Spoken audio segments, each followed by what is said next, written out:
if it's a leadership creating a culture for itself, then that's very powerful. But if you want a culture for the whole site or the whole organization, it has to come from the employees. Well, you can't wander up to a group of employees and this is how I want you to behave. No. It's impossible, right? So you can ask them how should we behave as a team. An interesting take on it though is because in rapid mass engagement there's no workshop number one where they go through the process. If I left it like that, their input, the equivalent of what you've done, wouldn't go into the system.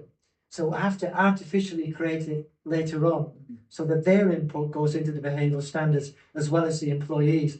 Otherwise, individual senior leaders could say, well, that's what the workforce said, but I wasn't part of it. So there's almost an absolution of responsibility. Yeah, because and that's what's behind consensus as well. Yeah, it's not splitting the difference. Everybody in the room has to actively sign up verbally.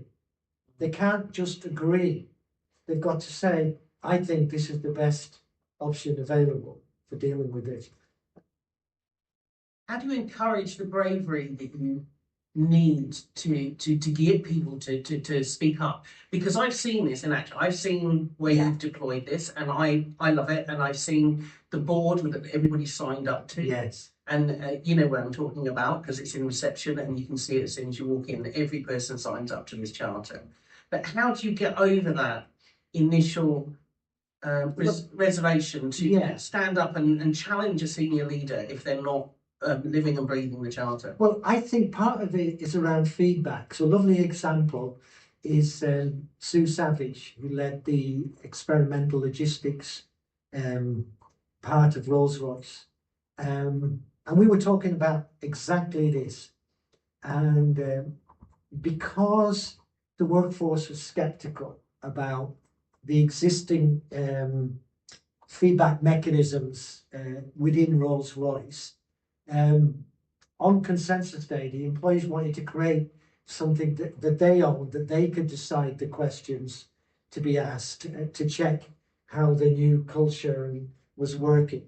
So Sue,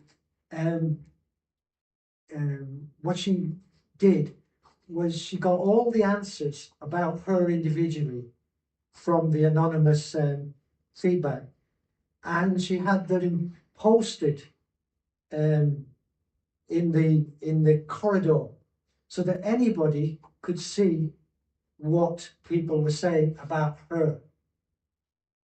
And she then invited her own team to reflect on what she'd done as a leader.